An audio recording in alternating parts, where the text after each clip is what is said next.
So, ladies and gentlemen, it is Tuesday night in Philadelphia, and the world is as complicated as ever. So, let's talk about it. Welcome to the December 2018 episode of Geopolitics with Granieri, FPRI's monthly discussion of international affairs. I'm Ron Granieri, the Executive Director of FPRI's Center for the Study of America and the West, your host and moderator of tonight's discussion. All of us at FPRI, thank you for joining us tonight on the internet and live this evening, December 4th, 2018, at the National Liberty Museum in Philadelphia. It is a pleasure to have you with us. The Vietnam War continues to haunt American foreign policy, a conflict emerging from a series of incremental decisions by no fewer than 5 presidential administrations, ended with the collapse of all American plans for the region. More than 2.5 million Americans served in Indochina over 3 decades, almost 10% of their generation. Nearly 60,000 never came back, and hundreds of thousands had their lives blighted by the physical and emotional scars of the conflict. The yawning credibility gap between what successive administrations claimed to accomplish and what they actually did accomplish in Indochina undermined American faith in government and fed at least one scandal that brought down a president. Every foreign policy decision since has been made in the shadow of that generational trauma. Whether we have learned anything from the experience is another matter entirely. Be that as it may, Americans often forget that America's Vietnam War was but one chapter in a much longer Vietnamese war for independence. The images that haunt Americans of the last helicopters leaving Saigon in 1975 exist alongside both scenes of jubilation as the People's Army of North Vietnam completed the reunification of their country, and desperation as opponents of the communist regime were forced to flee. In their attempt to build legitimate post-colonial governments after 1945, the Vietnamese suffered intensely, both during their wars and afterward, both in lives destroyed, in a nation in rubble. In the decades since the war ended, Americans have only slowly come to appreciate the Vietnamese side of this story. Our guest tonight is the author of one of the most important works of the effort to understand that side. In Hanoi's War, an international history of the war for peace in Vietnam, Lien-Hang Nguyen outlines the rivalries and conflicts behind the North's approach to the war, especially the role of Lê Duan, General Secretary of the Communist Party, who shaped much of Hanoi's strategy, for good or ill.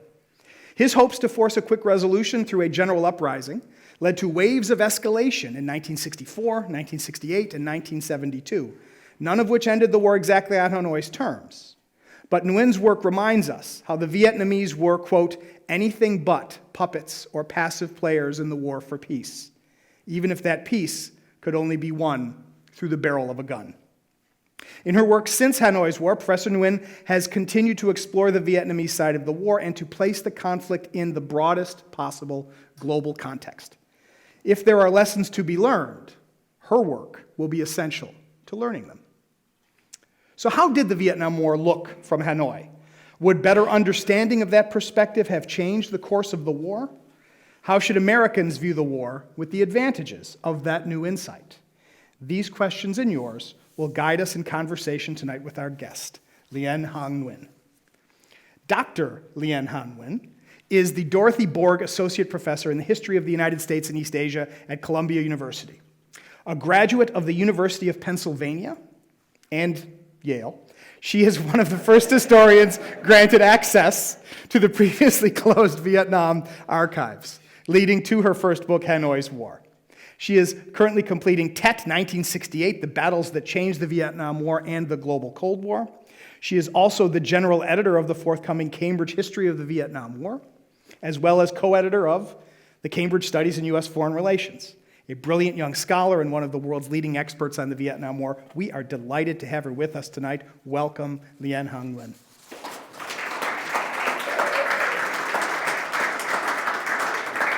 And of course, we're especially happy to welcome you back to Philadelphia, where it all started, right? I like the emphasis on the University of Pennsylvania over Yale. So. There's a variety of impulses at play there. Go Quakers, there you go. So I want to start with a general historical question. That is, before the publication of your book, what material existed for English language readers to understand the Vietnamese perspective on the war? So there were, I think someone had actually counted fairly recently, about 5 years ago, there were 30,000 studies, 30,000 histories of the Vietnam War. So it was getting up there. It was, didn't quite eclipse the studies on the Second World War, but might have come close to eclipsing the ones on the American Civil War. So there was prodigious literature scholarship on that war. The vast majority of those studies really focused on the American experience, on U.S. foreign policy, on American grand strategy, on U.S. battles, and on basically, as I was saying, the American experience. So a tiny fraction of that 30,000 focused on the Vietnamese experiences. And, especially on the North Vietnamese side of the Vietnamese communist history, it really echoed what was the official narrative coming from Hanoi. Mm-hmm. And so how did you get started in getting into the archives in Vietnam? I guess you start by asking. You do start by asking, but I would have to actually go back earlier than the day I entered the archives in Vietnam. It actually began in a very influential undergraduate seminar that I took at the University of Pennsylvania. It was my first course that I ever taken on that war. And I think I was a junior, so it was my third year studying history, and it just changed my life after that. And I'm proud to say that my professor is here in the audience, and he really taught me everything I know about that war. Professor Walter McDougall, who's here. Everyone I taught you was wrong. No, not at all. And it was actually, it was a first for Professor McDougall as well, because as a veteran of that war, someone who served, he was only beginning, just started talking about his experiences. And so for him to then, sort of revisit that war as a student of it, as a scholar, as a teacher of it, it was a class that really, I don't think it just shaped me. I think it shaped the select few who were able to get into that seminar. So the questions that arose from that class, how we tried to answer as a class with Professor McDougall, really led me to the archives. And this was, I entered Yale at a time when Professor John Lewis Gaddis was focusing on bringing multilingual, multi-archival access to bear on our understanding of the global Cold War. And so he said, no one really has figured out what was going on the other side, so why don't you try to figure it out, and if you can find anything. And he said, but don't get your hopes up, because the archival situation is extremely difficult over there. You probably will not change what we know of that war. And yet, And you did. Yes. So I want to ask partially a personal history question, but also then a linguistic question, and that is your parents left Vietnam in 1974. Did you grow up speaking it at home, Vietnamese? So slight correction, my family left in 1975. The date's very important because right. April... So at the end of the war. The end of the war. April 29th, 1975 was when we started making our escape plans out of the country. And I'm included in that. I was born in what was then called Saigon. But I was 5 months. And that story, I only found out very recently how it unfolded. It was an amazing story in which we almost didn't make it out. I'm the youngest of 9, so I have 8 older brothers and sisters. We almost lost a brother who was milling around the pagoda near the house. My grandmother was the one who got my mother to change her mind and to actually leave. She wanted to stay back with the daughters. So it was really, it was just a grueling escape story. And we eventually made it out of Saigon on what was an intercoastal oil vessel. On that day, with a boat that could possibly maybe squeeze about 20 people had 100. So what happened was we made our way out the Saigon River, and then the crew on board ordered all of the refugees off the boat and onto what was a munitions barge, where there were about, let's say 1,000 other refugees packed like sardines off the coast of Vũng Tàu. So it was on that munitions barge that we found out the next day, April 30th, 1975, that Saigon had fallen. And we found out about it because there were Viet Cong units firing mortars that didn't quite reach our barge, but that's how we found about that news.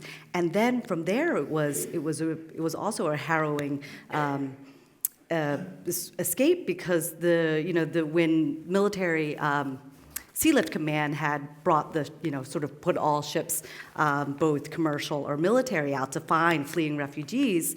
When the first one pulled up alongside the munitions barge, I think it was the SS Greenport, it caused basically mayhem, because of course all the refugees went on one side of the barge, knocked down one of the walls, and then families went in it, and it was in the night. So there was no way that those families could make it back either on the barge or on the rescue vessel. So it had to leave, and this was after already about 1.5 days in the May heat in Vietnam, and we didn't bring any water or food, because we thought we would immediately sort of make it out the country and be somewhere where we could get those supplies. And you all made it? All we 9 all of you? made it, and eventually we were able to make it on the second vessel, and there joined the 7th Fleet. And the first stop, Subic Bay, we were not a lot off. The second one, Guam, was filled up with refugees already. Third stop was Midway. And Guam and Midway, of course, were made famous during the war, especially Nixon's war. But there, Midway, we stayed for about a month. And then we're eventually flown to Honolulu, made our way to Fort Travis, then to Fort Chaffee, and then Eglin Air Base, and eventually to Harrisburg, where we were resettled in Indiantown Gap, Pennsylvania, outside the Carlisle Barracks. And that's where you grew up, in Indiantown Gap? I grew up when a Methodist church in Delaware County, in Media, Pennsylvania, sponsored my entire family, which at that point consisted of my parents, 9 brothers and sisters, and I, maternal grandmother, maternal aunt, 2 uncles and a cousin. So that alone, I mean, that is an amazing story. And so I wonder, right, when you come home and you tell your parents. I mean, I don't know about you, but when you tell your parents you want to get a PhD in history, they wonder what you're planning to do with your life. But you, of course, say, I want to do a PhD in history. I'm going to study the war. I'm going to go to Hanoi, to the archives. What's the first reaction from your parents to the idea of you going to Hanoi?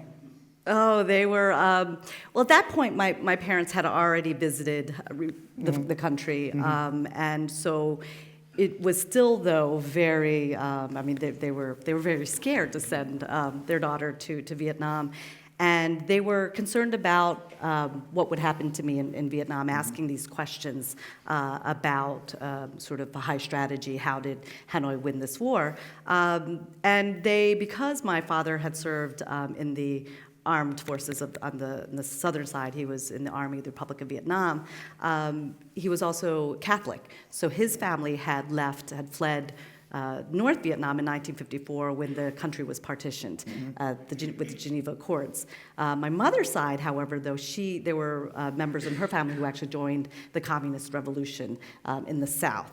But it was this sort of double exodus, 1954 and then 1975, that really they were afraid what this would mean for me as a Vietnamese American returning to the country. They were also afraid about my focus on Hanoi, because they're like, the Vietnamese American community, much like the Cuban American community, was staunchly anti-communist. Right. So they also said, whatever you write will be very politically sensitive, and if you get it wrong, you'll get, they thought people would sort of, so my scholarship would involve fisticuffs, because at that time there were, extreme violence within the Vietnamese American community. Anyone sort of considered Vietnamese sympathizers in the 80s were actually, in an early instance of domestic terrorism, killed, murdered, assassinated. And so this was taking place in the Vietnamese American community in California and Texas. And so it was this sort of epilogue to a war that supposedly ended in 1975 but continued on the American soil, but just between Vietnamese Americans. So they were afraid of that too. But within Vietnam, it was pretty dicey initially when I first returned to do research. And when would that have been when you first showed up in Vietnam? So my first time was 1994 when I was an undergraduate and student of Professor McDougall, but as a graduate student it was 1998. 1998. And then from there, went every summer and then lived there for a year, and my research took place over about a decade. And from that time, I saw, the sort of initially Vietnam and the government, the people, the archives were really reluctant to show what they considered someone who was a traitor. Returning to the country. But by the end of it, it was, especially when the Vietnamese government changed its position to sort of re-embrace the Vietnamese diaspora community to come back and to invest and be a part of the country, it was vastly different. But in the end, what really helped me was that there was this, they looked at me as this young Vietnamese American girl, and they're like, why are you interested in issues of war and peace, and why don't you do something that suits more your gender? So I would actually be told things by military officials, by party officials, that they just didn't think I would be able to do anything with it, and so there was this underestimation. So it was really interesting, this sort of research experience. Once I had this sort of, I call it my Indiana Jones moment in the archives, and this was after about 3 months of going into the archives. Initially there were some older folks and myself doing research, looking at sort of all these documents, and soon I was the only person in there. And the head archivist had, she never liked me. But she was like, oh, she's coming back every day, so I might as well tell her where her files would be so that she didn't have to get it. And she would eventually trust me to the point where she would go to party classes and allow me to stay in the reading room and look at my files. So one day, Wow. she's not there, so I go back and I look, and there's a big X on one of the folders, but it's for me. So I open it, and it was this amazing letter, which really it was from a perspective of someone in the diplomatic sphere of the war. So it was someone who was involved in diplomacy, sort of just talking about, I'm prevented from doing my job, and he was naming leaders who said, if it was my position to ensure that the South, the Southern communists, are on board with what we do, I'm being I'm held up at every corner, and it was just, it just revealed the problems within the Communist Party in trying to sort of present this unified diplomatic front. Right. So I'm like, this is great. And of course, we weren't allowed to bring cameras. I wasn't allowed a computer, so I was just kind of writing it out by hand, and it was a 4-page, something like that, single-spaced letter. So I copied as much as I could that day, and by the end of the day, I put the folder back, put the great document back, and I'm like, okay, so I'll just finish it the next day, or. And the next day, the archivist is back, and she takes my materials, and she's like, here. But I see the folder left in the cabinet, and I'm like, oh, no, I want that folder over there with the big X. I was looking at that yesterday. She's like, you're not allowed to see that. And I was like, oh, okay. So I go back to my table, and I'm looking at the folders. She leaves to what I think is she's going to the party class. So I take the folder back, and I'm copying. She returns about 10 minutes later. And of course, at this point, I'm sweating bullets. I'm like, okay, I'm going to jail. All of my parents' worst nightmares are going to come true. And fortunately, she leaves again. I put the letter back in the folder, and I put it in the back of the cabinet, and I leave. I was just like, okay, I just, my luck has run out. But eventually, I work up the courage to go back, and I was able to copy the entire contents of that letter. So my Indiana Jones movement. Archival research can be dramatic. Can be dramatic. Played properly. Based on all that, right? You do a fantastic job bringing out these rivalries that you were just talking about. And what do you think is the most important thing that a clearer sense of what's going on in Hanoi can teach an American about the Vietnam War? That's a good question. So, I mean, just very first, or just simply put, that, you know, the United States of America has to understand that its enemies and its allies, but especially its enemies, have, you know, their own domestic politics and foreign relations that would have a major impact on the way that they would fight America. You know, we tend to focus, even at the time, U.S. Policymakers, the American public, really just focused, again, as I was saying, on the American experience, on U.S. foreign policy, on U.S. military strategy. And so I think just that was the sort of simple lesson to draw from understanding North Vietnam's or Vietnamese communist perspectives in the war. And secondly, it would explain, you know, how, you know, the question was always, how did the United States lose? But at my dinner table, you know, the discussions were about, how did Hanoi win? So just by studying the other side, you'll find out. Right. Why did you choose to give your first book, the subtitle, An International History of the War for Peace in Vietnam? Seems like an oxymoron, but no, it was quite purposeful. And the reason was that even though in the post-Tet Offensive War, four-party peace talks had begun by early 1969, but that did not mean that peace was on the horizon. It wasn't at all. And in fact, what happened with the initiation of peace talks at Paris was just, you know, the opening of another front. That the negotiating at the table at Paris became another battlefield in which, you know, the soldiers of that struggle included diplomats, included third-party actors like the Chinese and the Soviets, and it also included, you know, world public opinion, because everyone was focused on the progress or lack of progress of talks at Paris. Right. So I can say that, you know, reading your book and a sense of these rivalries within the government in Hanoi was very interesting. I'm curious, how aware were the Vietnamese, or even people in North Vietnam, of any differences of opinion among the leadership? Or did the government succeed in presenting a united front to the public? During the war, definitely, your average, everyday, you know, Joe or Sally did not know what was going on in the corridors of power in central Hanoi. But there were folks, of course, who did know and were victims of sort of the ability of the state to exert pretty much you know, sort of full authority over the general populace, not just its soldiers or its cadres in the party. And that included, you know, so this book, and what I will, you know, sort of get into deeper with the Tet Offensive book, is that there were 300 party officials arrested on the eve of the Tet Offensive. That's the largest purge in communist history, and it unfolded right on the eve of the Tet Offensive because it was intimately tied to the decision-making and the military strategy that the North Vietnamese would use in that campaign for 1968.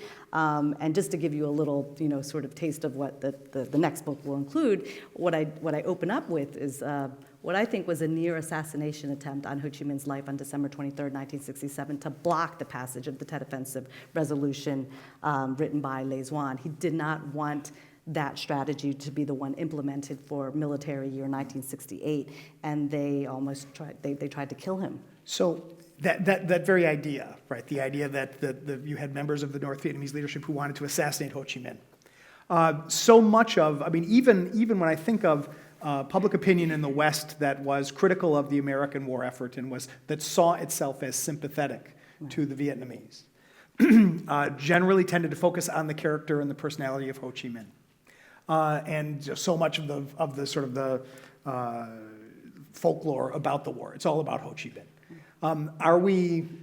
Were we misled? Were we barking up the wrong tree to think that he was that influential when he was already essentially on the way out in the 1960s? Right. So one of the things that the Vietnamese Communist Party at the time, during the war, and pretty much throughout the Cold War and maybe you could argue to today, what it did better than the Chinese Communist Party or the the Communist Party of the Soviet Union was that it was able to sort of convey this notion or this image of collective decision-making under the benevolent guide of Ho Chi Minh. And that was for, a reason. They needed to show this sort of unity in front of their own people, the world, while they were waging war against the United States. But if you sort of crack away at that, and if you sort of part what I've called the bamboo curtain, you see that there were bitter power struggles taking place in the Politburo. And the two men, again, most closely associated with that war, Ho Chi Minh, President Ho, and General Vong Nguyen Sap, were not only not the ones who called the shots, but they were in fact always on the losing side of every struggle, every debate, every fight in that communist leadership. So they were in fact, the enemies of Lê Duan and his closest partner in crime, Lê Đức Thọ, who would later, of course, become famous because he would be the one negotiating against Henry Kissinger. But in fact, those two were the ones who called the shots, and they needed to marginalize and silence Ho Chi Minh and General Giap. And yet they didn't push them aside, right? They needed the prestige of Ho Chi Minh, they needed the prestige of General Giap. Yes, and so it had to have been very dire for them, or very important for them to get their way in 1967 for 1968 to threaten possibly assassinating Ho Chi Minh. What they did was, in fact, that those arrests that I just mentioned, 20-some of those were Giap's deputies from 1954 Battle of Dien Bien Phu, and who were very closely involved with decision-making for Tet. But their problems were they were too closely aligned to Giap, and so once they were no longer useful, once they had already sort of ensured that Lê Duan's strategy would be implemented, they were arrested. And so it was assigned to, and it was a sort of message sent to Ho, and Ho also had his personal secretary arrested. To Ho and to Giap to stop their opposition in the party leadership, to stop saying the Tet Offensive won't work by using Lê Duan's strategy. And they were essentially exiled to Beijing, banished to Beijing and to Hungary, while the rest of the Tet decision-making took place through the latter half of 1967 and even into early 1968. And so they were powerless to spring their allies or their friends from jail. Interesting. Before I turn to the audience, I want to ask you about so we talk about Hanoi's war, we'll talk about Hanoi now, but I want to ask about Saigon for a second. How are we to understand the Republic of Vietnam? That it comes under a lot of criticism, that it was authoritarian, that it was a failed state, that it was essentially artificial. Is that fair? In your study of, especially in the latter years under Thieu and Key, did they have a clear sense of what they wanted to do, and did South Vietnam have a chance, I guess, as an independent state? That's a good question. I mean, there's been scholarship, not by myself. I do address Saigon's war a little bit in Hanoi's war. And in fact, I had originally hoped to do a study that focused on all three parties, of which the Tet Offensive book will do. But because of the materials I found on the North Vietnamese side, I focused just on Hanoi's war. But I did do research in the archives of the former Republic of Vietnam. And so what I found there, and along with what other scholars have begun to argue who focus on the First Republic under Ngo Dinh Diem or the Second Republic under Nguyen Van Thieu and Nguyen Cao Kỳ, is that the Republic of Vietnam was a legitimate sovereign state. And its leaders, although deeply flawed and fatally flawed, were active agents and were, they were independent. They weren't just puppets of the United States. And the people, the general populace, while there were, people who did support the communist revolution, joined the National Liberation Front, there were also those who were anti-communist, and sort of say that there was a lot of political diversity, and then there were people who were just apathetic. But so what basically took place there was, you had a population of people with diverse political views who were led by flawed leaders, and so the question of sort of could it have survived, is very difficult because, this was a state which came into being much later than the Democratic Republic of Vietnam in the north. It had a sort of a communist insurgency that did have local roots, these were Southerners, but they were supported by the north.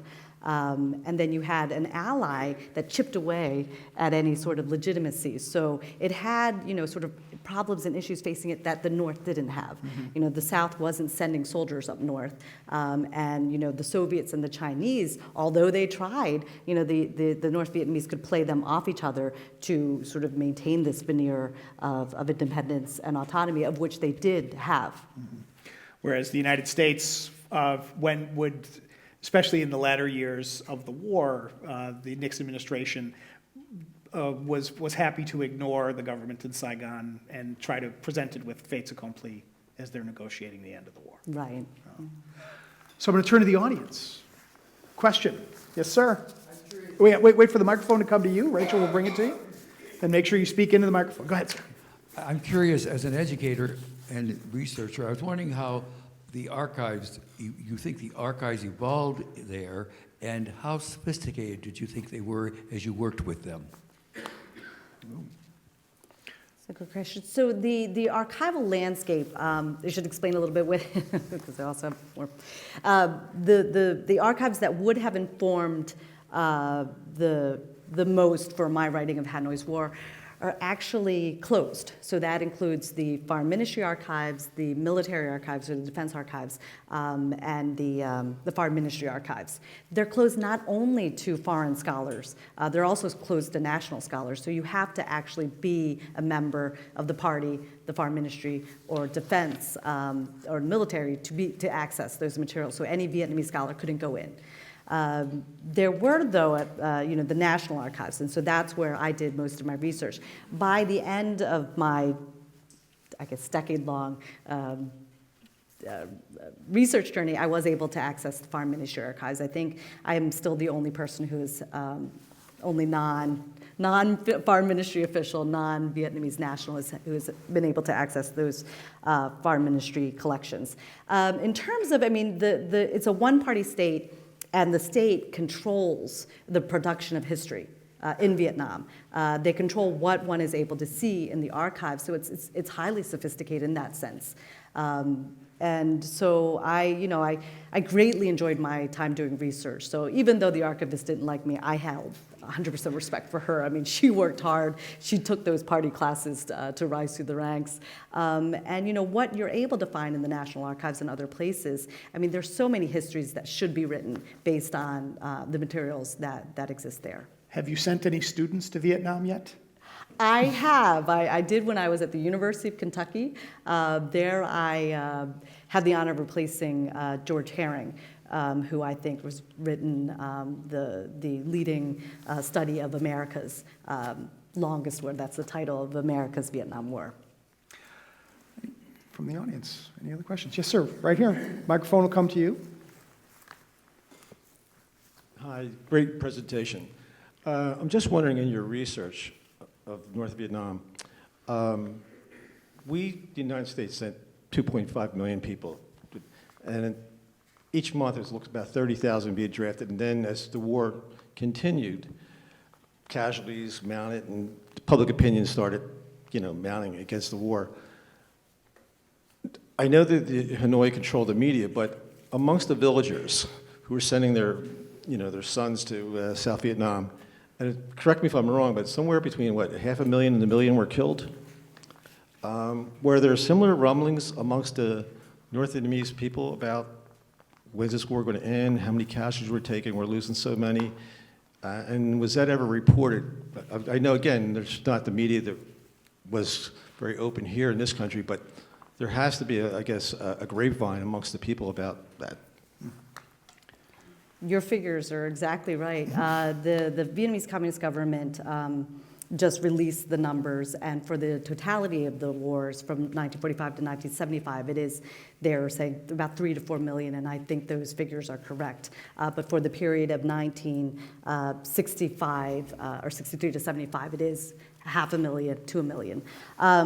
In terms of your questions, there. So, I did find great war weariness and what I've called anti-war sentiment within the North Vietnamese populace. But it's from the perspective of the state, of what I've called the police state. I was able to access the Ministry of the Interior files and materials and the speeches of the Minister of Public Security or Minister of Interior. Basically, these folks, his forces, the Bảo vệ and Công an, would be the equivalent of the Stasi or the KGB. So they were tasked with ensuring and monitoring and surveilling the general populace so that they could wipe out what they called any counter-revolutions.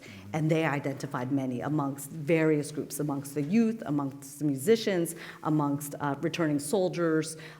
So yes, there are, but it's very hard to get to those voices. A question that Ron asked earlier about, sort of has the history of that war changed in Vietnam? It did in 1986. When the country had launched what is called Đổi mới, so an economic renovation. They also promised social reforms when they moved to a market economy. They did move to a market economy, so they made those economic reforms, but they didn't deliver on the social reforms, prompting writers like Bảo Ninh, who wrote Sorrow of War, Yung Thu Hương, writers who were also veterans. They were soldiers of that war, reporters of that war, and they wrote that, we suffered greatly, and it wasn't this sort of heroic war that the government wants you to see. People died, and people died in vain by leaders who made these decisions that did not take into account their own people. Interesting. Right up here. Here she comes. In your research, did you determine that there were concerns on the part of the North Vietnamese administration about steps that the United States might take that they were concerned might alter the outcome of the war? Steps that we didn't take? Ooh. Okay. Counterfactuals. Historians love them, but they're so tricky. Yes. And that actually, there's so many examples, but I'll focus on, because I'm a shameless promoter of the next book, the 10 offensives. There you go. So 1967, Le Duan, his greatest fear was that the hawks in the LBJ administration would dictate what strategy the United States would undertake in 1968. So his greatest fear was that the United States would escalate the war to the point where the North Vietnamese wouldn't be able to handle the military pressure. And so he was looking at people like, Senator Stennis on the Senate Preparedness Committee and the Joint Chiefs of Staff and Westmoreland wanting more troops to expand and to escalate the bombing over the North and to pour more soldiers in the South. So he said, it was a time to take a stab, to make a stab at achieving what he called a decisive victory. And what he meant by decisive victory was that in 1968, what they sought was to launch his strategy, which was called the General Offensive General Uprising Strategy, and that would use main force units to attack, to launch a coordinated surprise attack against all the cities and towns across South Vietnam with the goal of fomenting a general insurrection, a mass uprising that would topple the Saigon regime. It didn't just aim to deliver a political and psychological blow to the United States in a crucial election year. That was a minimal aim. But the maximum aim was that the war would end in 1968. I think, and I'm going to promote this argument, that he might have had a middle aim, and that was, okay, so if I don't get Saigon, if I don't get the whole hog, he believed that he could actually cut the country in half and create a rump state. Because he was looking at the protest movements in 1966. So he was pushing for, the Vietnamese communists needed to attempt this decisive victory in 1966. He didn't get his way until 1968. But even then, Ho and Giap were like, this is impossible. It's not going to happen. We need to scale down our objectives. Another time in which the North Vietnamese leaders were very fearful of what was going on in the United States and that they could lose the war was when Nixon undertook his superpower diplomacy, great power offensive, and that was getting the Chinese and the Soviets to bring pressure on the North Vietnamese to agree to American terms at Paris. And so this was the reason why they launched the Easter Offensive, their 1972 Spring Offensive, in between Nixon's visits to Beijing and Moscow. So, Hung, I have to ask now, related to this, I'm going to push you on counterfactuals. Because, first of all, if I read what you just said correctly, so from the perspective of Lê Duan, American policy during 1967, right, there was this whole series in the New York Times about 1967, Yes. 50th anniversary, that they did not consider this to be a terribly effective escalation by the United States, so that they were afraid the United States would do more, but they wanted to strike before the United States could.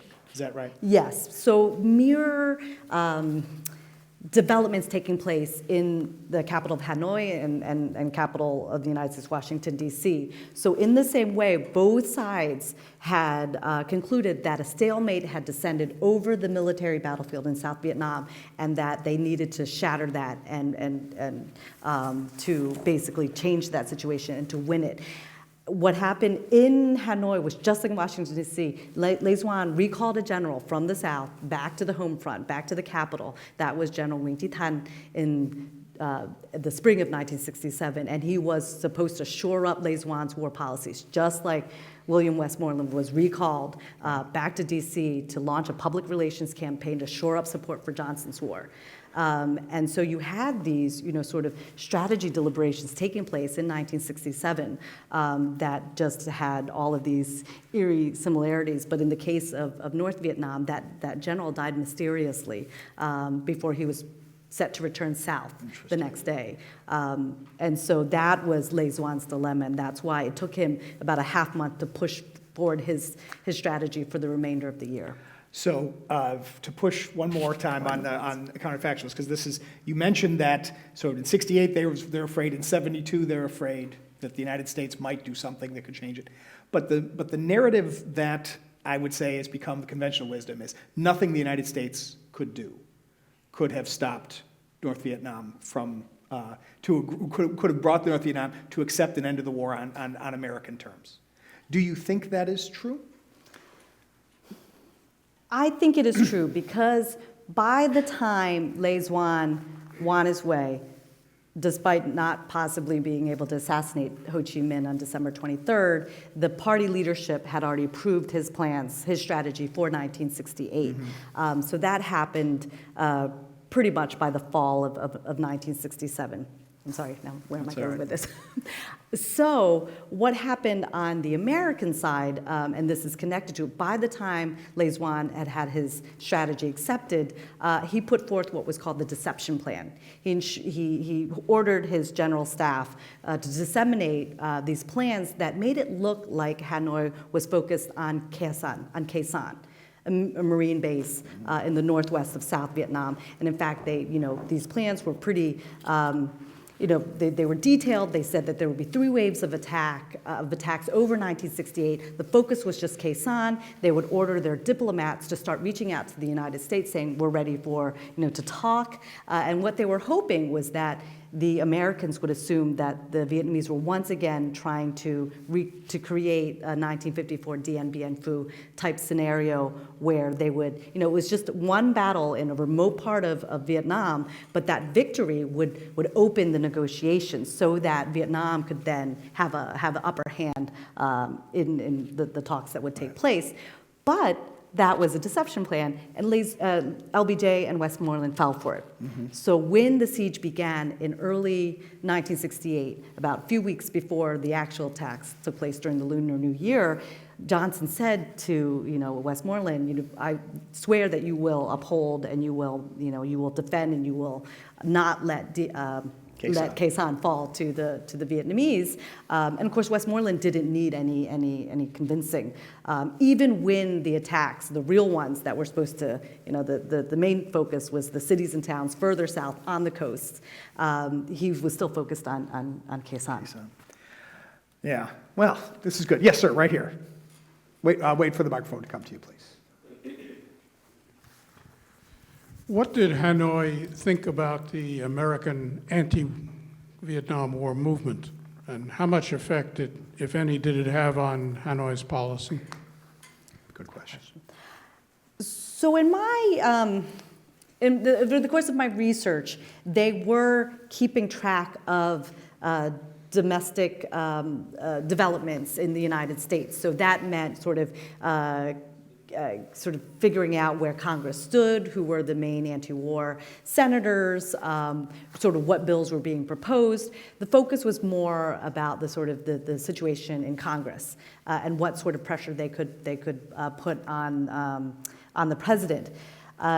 For the anti-war movement, again, there were these sort of, the files that looked at the diplomatic sphere of the war just grew bigger and bigger as, 1968 moved to 69. So they poured more resources, they paid more attention to that sphere of the war and to the anti-war movement. But Lê Duan never trusted negotiations. He never wanted to resolve the conflict through some sort of political compromise. He again and again wanted to deliver a fait accompli to the United States by vanquishing the Saigon regime so that he didn't have to rely on negotiations. And I call the miseducation of Lê Duan, where that came was because he drew the lessons of the French Indochina War. What he said, Ho Chi Minh engaged in premature negotiations in 1945, 46, and then again in 1954, that left southern Vietnam in colonial and then neo-colonial or neo-imperial hands. That the South wouldn't be liberated if we just focused on these sort of, a political compromise. So he never took advantage of sort of really reaching out to what was a global anti-war movement, even though there were people in the foreign ministry saying we should take advantage, we should build more bridges, we need to sort of harness this world opinion against the war to our advantage. But because he never thought negotiations would sort of solve Vietnam's Southern War, he never invested the amount of resources that possibly could have taken to have made a difference. And yet, in the scholarship, especially critical scholarship of the Nixon administration, emphasizes that at some point, it's always difficult to say exactly when, Nixon and Kissinger realized we're not going to win the war. We're not even going to save South Vietnam. We are simply looking for a decent interval so we can get the United States out before South Vietnam falls. Did Lê Duan and Le Duc Tho, did their attitude towards the negotiations change when they realized that the Americans were just looking for a fig leaf to leave? Yes, they did, but that was, again, it was a long and treacherous path to get to that decision, because there were people in the foreign ministry saying we should just focus on negotiating the Americans out, because once they're out, they will not come back to rescue the South Vietnamese. So that would give them that sort of fig leaf with which to leave Vietnam, and then we could then take over. Lê Duan said, no, they're intimately connected, so we cannot do that. We have to remove the Vietnamese government. We have to topple Thu and Gui and the Americans out. They're tied together. He feared that, no, what will happen is sort of Korea situation where, no, the South Vietnamese would just become stronger and stronger, and then we'll be in this position where it'll be, that what was supposed to be a temporary partition will become like the 38th parallel. So he, but it was only, and so it was sort of like, well, could peace have come earlier? I would only say 6 months max. So January 1973, when the treaty to end the war and restore the peace was signed, could have only come earlier by a few months, because that was when Lê Duan realized that his Easter offensive, that 1972 offensive timed to take place between the visits to Beijing and Moscow, failed to, again, deliver that general insurrection. So he, in the documents was said, oh, I was always on board with negotiating the Americans out and toppling the Saigon regime later. That was a lie. He didn't. But it was only in the summer when Quang Tri city was taken back by the South Vietnamese thanks to American air power that he said, okay, this isn't going to happen. So that's ironic, right? So in that sense, right, linebacker, right, Richard Nixon's the bombings in response to the Easter offensive actually did save South Vietnam, briefly. Bought a little bit more time. Bought a little more time, right, okay. Question in the back, please. Yes, right there. Thank you very much. I was wondering if you could comment on the inspiration of this war and of this conflict. I was struck in the documentary Fog of War, in the interview of Defense Secretary Robert McNamara. His Vietnamese correspondent tells him, quote, Mr. Secretary, you've been fighting the wrong war all along. This is not an ideological war. It's a war of independence. Do you care to comment on that, please? I agree with that. The Vietnam War was not America's war to win or lose. And all that American military intervention did to this 10% of this generation, to the millions of men and women who served, was basically, it wasn't necessary. All that it did was take what was a civil war that unfolded when decolonization of the French Empire, and that's a whole other story, left a country that was in civil conflict. When the Americans intervened, all it did was drag out that war, make it much more violent, and result in 60,000 American deaths and 3 to 4 million Vietnamese dying. So, it was really Hanoi's war to win. Yes, sir, right here.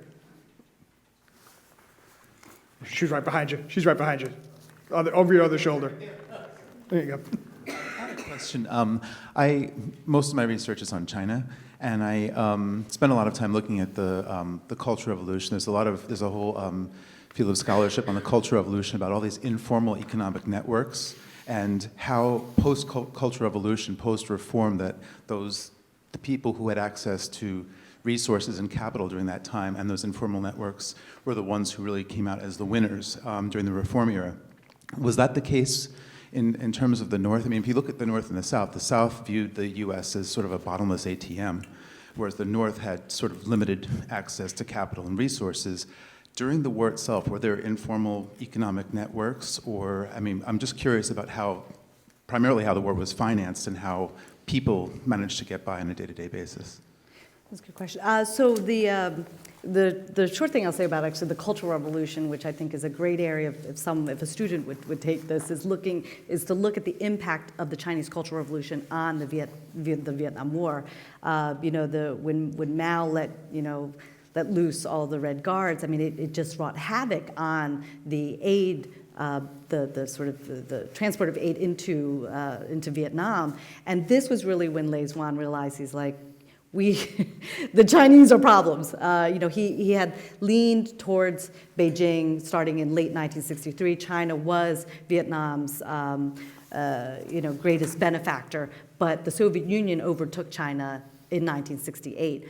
But that purge I was talking about was actually to reassure China, don't worry, we're not going to fall into a Soviet camp, because those 300 party officials arrested, most of those were pro-Soviet. So it was also to send a message to the Soviet Union, you're pushing us, because this is what Moscow was doing at the time, trying to make Hanoi engage in negotiations, because they were afraid that this limited war, would of course escalate into nuclear war. So they always said, you need to engage in negotiations. We'll give you our weaponry so you can show the world that the Soviet weaponry can defeat American weaponry, but you also need to engage in negotiations. So it was, so this 67, 68 was a very interesting period in terms of the Sino-Soviet split and Vietnamese military strategy making. In terms of Vietnam's experience, it's tied to that economic reform period in 1986. It definitely is true that, what basically happened to Vietnam was that, the foreign ministry were the ones after 1986, and even to present day, pushing to better relations with the West, that, Vietnam needs to work with the United States to contain China. And I would have said, up until recently, they were dominant in the Politburo.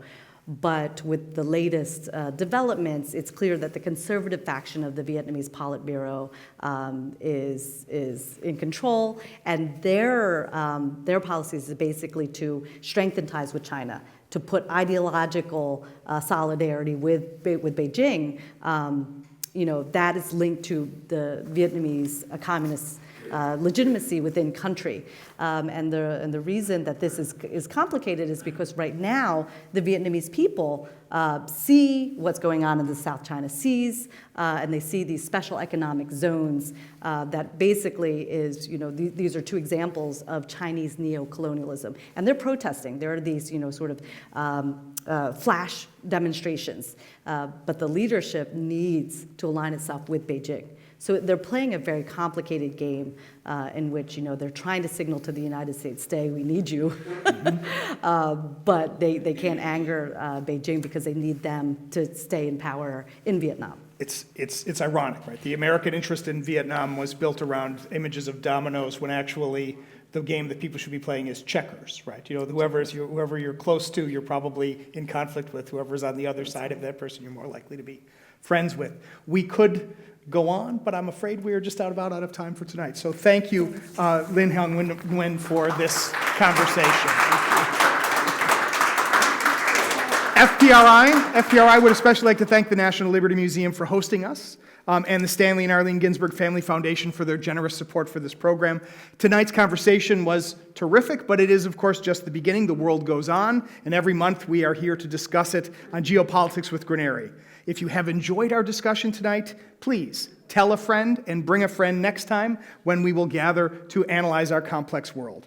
To keep up with future episodes of Geopolitics with Granieri and other events at FPRI, please visit our website, fpri.org, like us on Facebook, follow us on Twitter, and subscribe to our iTunes channels. You can follow the host of this program at Ronald Granieri. Until next time, for all of us at FPRI and the capable staff at PWP Video in the back of the room, and to my FPRI colleagues who helped to produce this program tonight, Michael Noonan and Rachel Hemler, I'm Ron Granieri. Thanks for joining us.